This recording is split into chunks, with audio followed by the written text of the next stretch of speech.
Neraka beku. Begitulah pasukan Jerman menggambarkan keadaan kota Stalingrad saat itu. Dingin dan mematikan. Mereka terkepung dan harus bertahan di kota itu dengan logistik yang menipis, tanpa bala bantuan, digempur tanpa jeda, dan harus menghadapi cuaca dingin ekstrim yang mematikan. Mampukah Angkatan Darat Jerman ini mempertahankan Stalingrad? Hai, saya Rio. Selamat datang di Rio Rizky.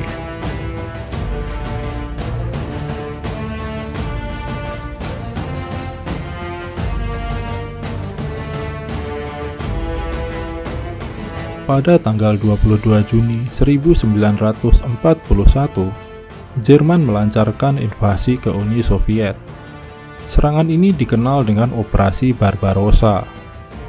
Serangan ini sekaligus juga melanggar Fakta Perjanjian yang telah ditandatangani sebelumnya pada tahun 1939 antara Jerman dengan Uni Soviet. Perjanjian yang menyatakan bahwa kedua negara ini tidak akan saling menyerang. Keputusan Hitler untuk melakukan serangan ke Uni Soviet bertujuan untuk menguasai sumber daya alam yang ada di sana, dalam rangka membangun kekuatan militernya untuk melawan sekutu di front barat. Serangan Jerman ini tentunya tidak disangka-sangka oleh Stalin, sehingga Jerman dengan kekuatan 3,8 juta pasukan, ditambah pasukan dari negara aliansinya seperti Italia, Rumania, Hungaria, dan Slovakia, mampu menghancurkan pasukan utama Uni Soviet yang mencoba untuk menghentikannya. Namun, yang tidak diperhitungkan pihak Jerman adalah bahwa Uni Soviet mampu memobilisasi bala bantuan pasukan dari wilayah timur negaranya secara terus-menerus dengan jumlah yang sepertinya tidak pernah ada habisnya. Sehingga Uni Soviet bisa terus bertahan dan pada akhirnya cuaca dingin berhasil menghentikan Operasi Barbarossa.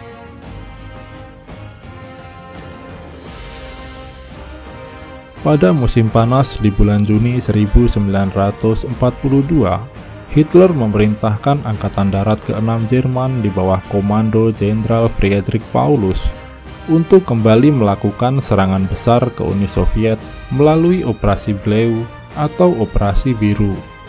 Tujuan serangan ini adalah untuk merebut ladang minyak yang ada di sana.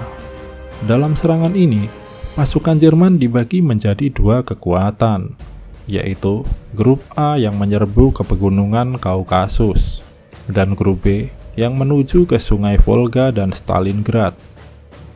Stalingrad adalah kota yang sangat penting, karena merupakan kota industri terbesar di tepi Sungai Volga. Jerman sangat berambisi untuk bisa merebut kota Stalingrad, dan menjadikannya jalur untuk mempermudah gerak pasukannya ke Kaukasus yang memiliki cadangan minyak terbesar.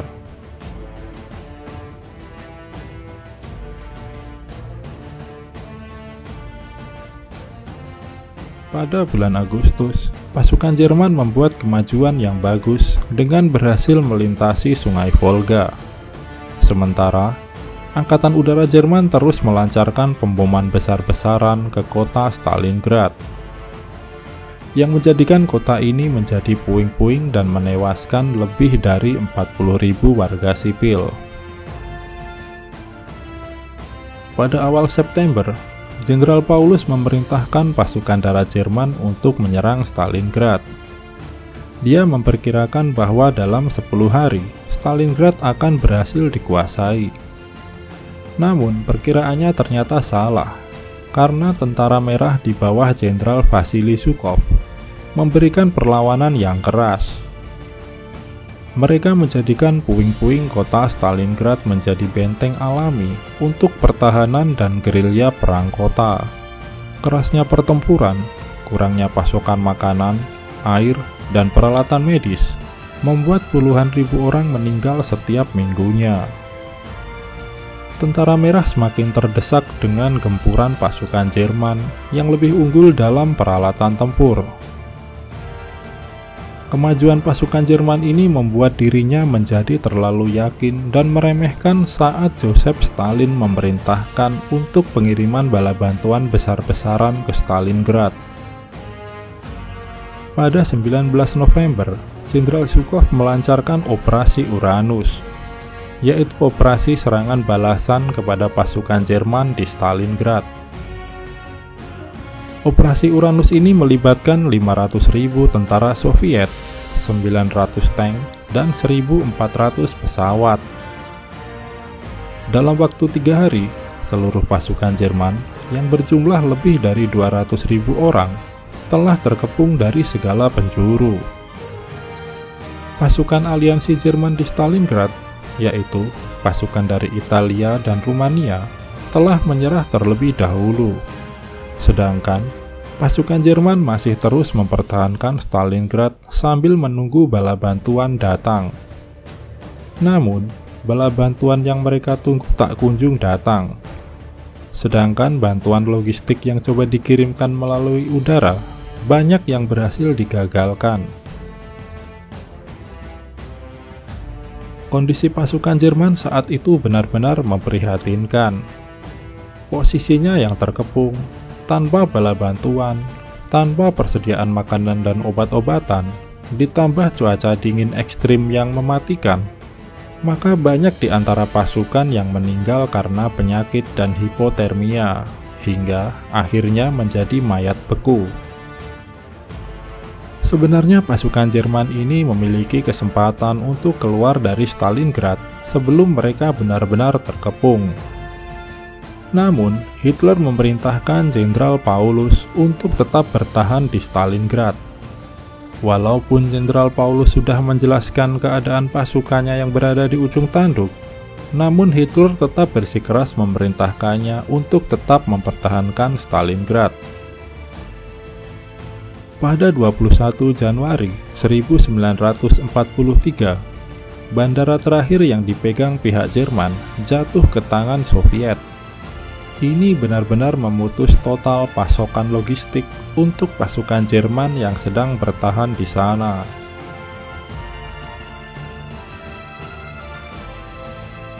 Pada tanggal 31 Januari, Jenderal Paulus menyerahkan pasukan Jerman yang berada di sektor selatan. Dan pada tanggal 2 Februari, pasukan Jerman yang tersisa akhirnya menyerahkan diri. Hanya 90.000 pasukan Jerman yang masih hidup, padahal di awal pengepungan Stalingrad, jumlah mereka ada 200.000 lebih. 90.000 pasukan Jerman yang menyerah ini selanjutnya menjadi tawanan Soviet dan dikirimkan ke kamp kerja paksa di Gulag Siberia. Pasca perang, hanya tersisa 5.000 tentara Jerman yang berhasil selamat dari Gulag dan dipulangkan ke negaranya. Dari 90.000 orang menyusut menjadi 5.000 orang. Reputasi kamp Gulag memang mengerikan. Kekalahan Jerman di Stalingrad ini sekaligus menjadi titik balik kekalahan Jerman di front timur, yang kemudian pasukan Soviet terus bergerak maju menuju ke Berlin. Kita akan membahas serangan balik Soviet hingga mencapai Berlin di lain kesempatan.